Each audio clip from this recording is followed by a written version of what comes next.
online concession stand at rrgsnacks.com has all of our favorite goodies back in stock, from Western barbecue bacon jerky, freeze-dried goodies, butter toffee peanuts, and gummy sour peach rings. Craig Mack was destined for greatness. He had the charisma, the flow, and the presence that made him an undeniable force in hip-hop. He was the first rap superstar of Bad Boy Records, the artist who put the label on the map and gave it its first major hit. And yet, despite his talent and undeniable contributions to the game, he was cast aside. His own boss, Diddy, made sure of that. What happened next wasn't just a fall from grace. It was a gut-wrenching, industry-shaking tragedy. What is your name, sir? My name is Craig Mack. And what did you used to do when you was in the world? Wickedness. Oh, okay. You think you know his story, but you've never heard it told like this. This is the raw, shocking truth about Craig Mack's meteoric rise and devastating downfall.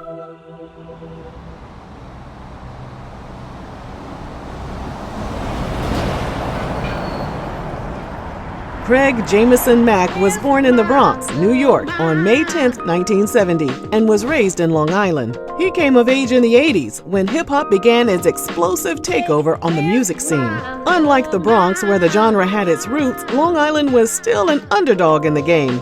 But that didn't stop a young Craig from diving in head first.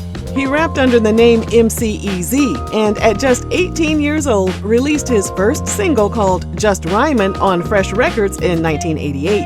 It wasn't a chart topper, but it was a start. His next single, Get Retarded, showed promise, but the music industry was brutal. In an era where cosigns and connections meant everything, Craig was left grinding in the shadows, waiting for his shot at the big leagues. Craig became friends with the hip-hop duo EPMD and went on the road with them, acting as their roadie and doing odd jobs. Eventually, EPMD broke up, and Craig's rap career stalled until he was given the chance of a lifetime.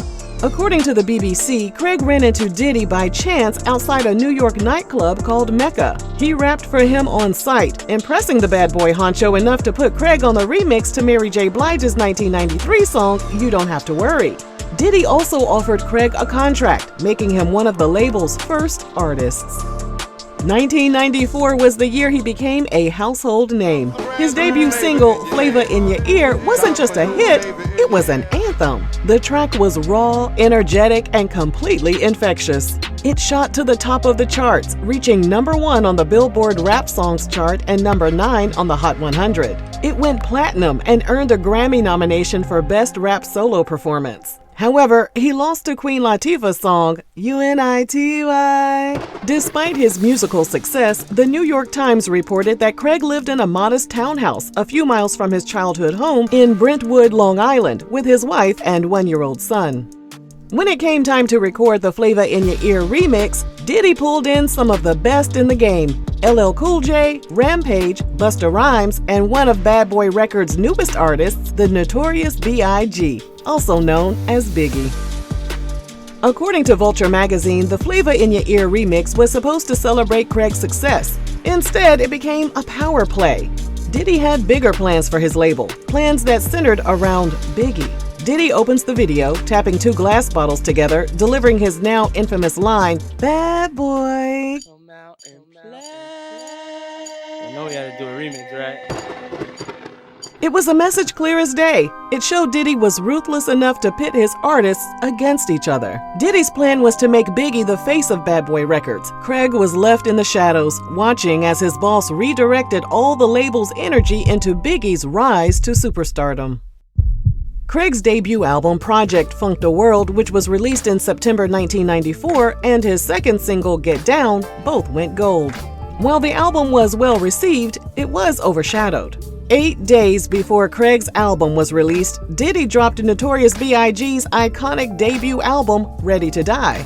Craig didn't stand a chance. Ready to Die became a classic, selling over 6 million copies. According to Rolling Stone magazine, Diddy and Craig clashed creatively and personality-wise. Diddy would fire ideas at Craig, pressuring him to change his wardrobe and lyrical content, which Craig would scoff at. Meanwhile, Biggie was reportedly happy to oblige to Diddy's requests. Puff told Craig Mack if he didn't change management, he wasn't with him no more. Craig wasn't getting rid of his management. Puff said, yo, I ain't with that kid no more. Craig was a headache for Diddy, allegedly showing up to Bad Boy's offices to complain about money, a lack of studio time, and Diddy jumping into his music videos, among other frustrations. An insider close to the situation said, he spoke to Puffy directly about shit he didn't like. Puffy took that as a slight because you always got the impression Puffy's attitude was, you should be glad to be in the same room as me, let alone getting paid. Craig didn't fall for that shit, and that put him in a bad position. Rolling Stone magazine reported there was also animosity between Craig and Biggie. And is Craig on the album? Matt? Yeah. No. Craig saw the writing on the wall. He wasn't going to be a priority at Bad Boy.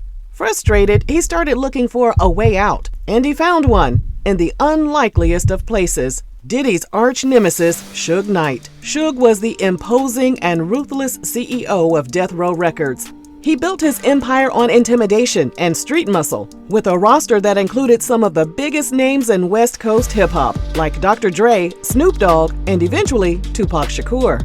Meanwhile, Diddy had carved out his own lane on the East Coast, turning Bad Boy Records into a powerhouse. The beef between Suge and Diddy erupted in 1995 at the Source Awards. While accepting an award, Suge took a direct shot at Diddy's flashy, hands-on approach to promoting himself alongside his artists. Any artist out there want to be an artist and want to stay a star and don't want to have to worry about the executive producer trying to be all in the video, all on the record, dancing. Come to Death Row. The animosity between the two labels only intensified from there. By 1996, things turned deadly. Tupac, who had signed with Death Row after Suge bailed him out of jail, went on a rampage against Biggie and Bad Boy Records, accusing them of setting him up in the infamous 1994 Quad Studios shooting. Tupac's diss track, Hit 'Em Up, was the ultimate declaration of war. According to Rolling Stone magazine, Suge offered Craig a $200,000 advance and a $1.25 million recording budget. You know what I'm saying? Suge's a good brother. You know what I'm saying? A lot of people run around saying this and that about him and he's getting into this and everything else. But I go on what I know from the people, how they treat me. Right. You understand what I'm saying? And the brother showed me nothing but love and respect. Craig was ready to sign on the dotted line, but he backed out after Tupac lost his life in September 1996. 6 months later, Biggie lost his life in Los Angeles. Many believed the East Coast-West Coast rivalry had escalated beyond music into a life-and-death battle. Suge and Diddy were seen as the generals on either side of this war. Now, imagine being Craig during this whole ordeal. He was frustrated with Bad Boy, feeling overshadowed and overlooked, and he saw an opportunity at Death Row, a label that, at the time, was the only true competition to Bad Boy. However, after all the bloodshed, Death Row wasn't an option. And Diddy? Well, he made sure Craig paid for his disloyalty. According to insiders, Diddy became a vindictive bastard and allegedly did everything in his power to sabotage Craig's career. For Craig to even entertain the idea of working with the enemy was an unforgivable act in Diddy's eyes. The betrayal wasn't just about Craig wanting to leave, it was who he wanted to leave for. Suge had been actively trying to poach Bad Boy artists and undermine Diddy at every turn. According to the New York Daily News, Craig was finally able to leave Bad Boy and released his second album, Operation Get Down, in 1997 through Street Life Records. The album didn't produce any hits. He took a few years off and tried to make a comeback in 2001 when he contributed to a song called Wooden Horse to the soundtrack to the Martin Lawrence movie, What's the Worst That Could Happen? And then Bad Boy came back calling. Craig appeared in Diddy's 2002 music video for I Need a Girl, Part 1. That same year, he hopped on the remix to Bad Boy artist G-Dep's song, Special Delivery. Now, why the hell did Diddy let Craig back into the fold after what he perceived to be Craig's betrayal? Well, by the early 2000s, Diddy had evolved into a businessman first and foremost. The days of Death Row versus Bad Boy were long gone. Suge was in legal trouble, Death Row was a shadow of its former self, and Craig was no longer a threat. Diddy likely saw Craig's appearance as a way to capitalize on nostalgia and add value to Bad Boy's projects. And by 2002, Craig's career had long faded, and he wasn't in a position to demand much. He needed exposure, and Bad Boy was still a powerful name. Diddy probably knew Craig's relevance had diminished enough that he could extend an olive branch without losing face.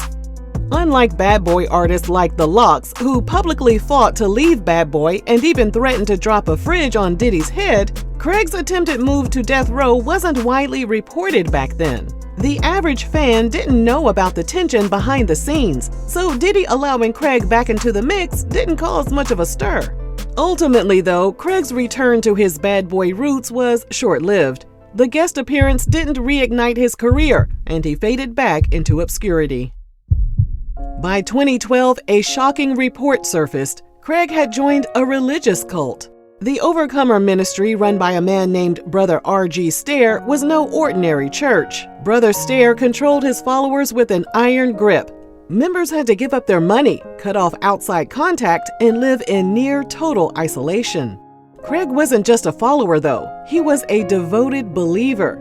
He sold his possessions, moved to South Carolina, and gave himself to the ministry.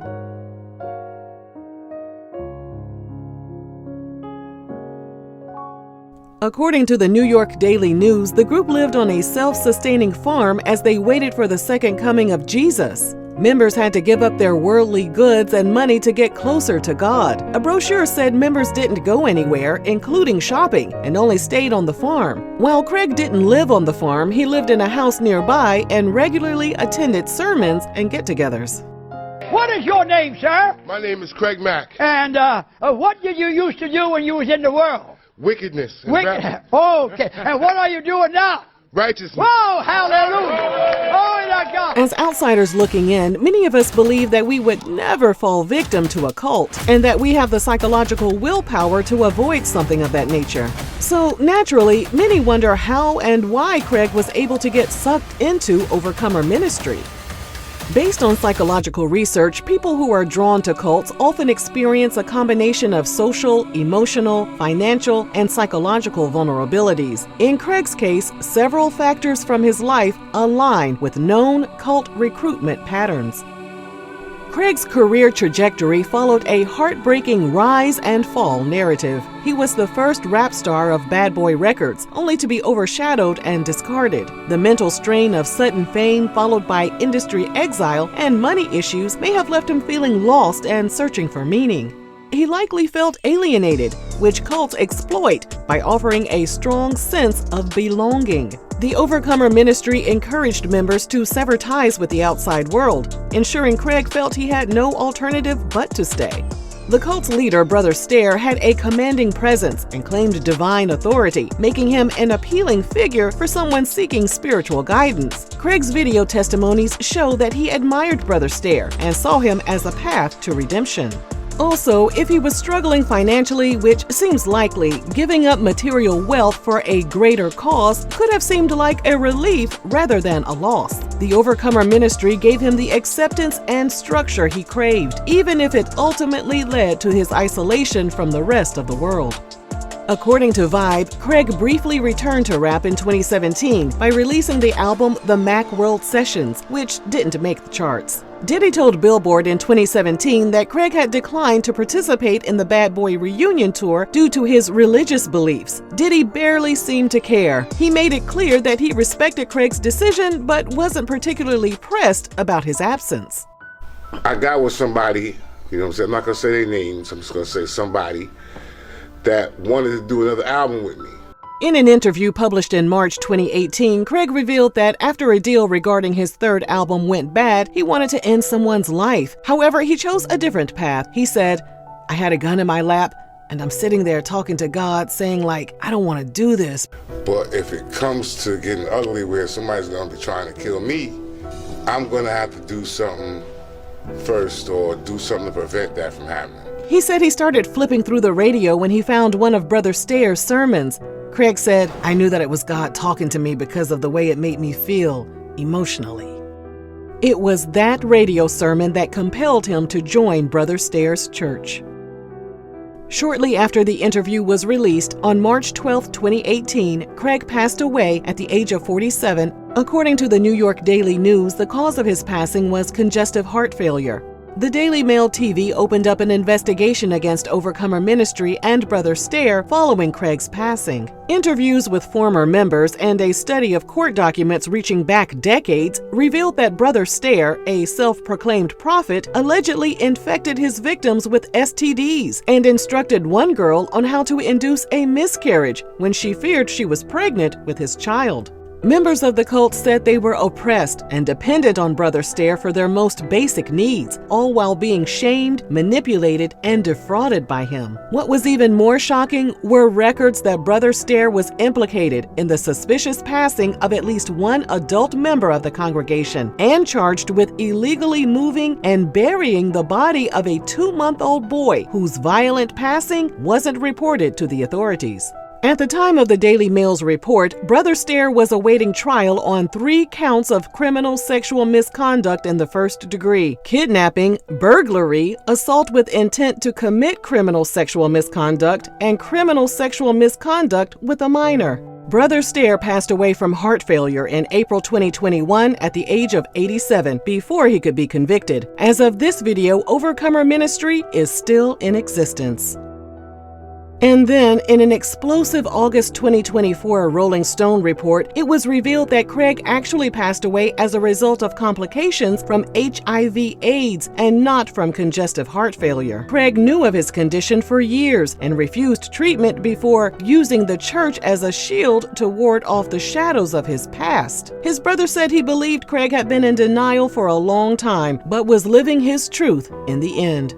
Whether Craig's downfall was the result of his own choices or a fate sealed by an industry that discarded him when he was no longer useful is a question we may never truly answer. But one thing remains undeniable: Craig Mack was a star whose light was dimmed far too soon.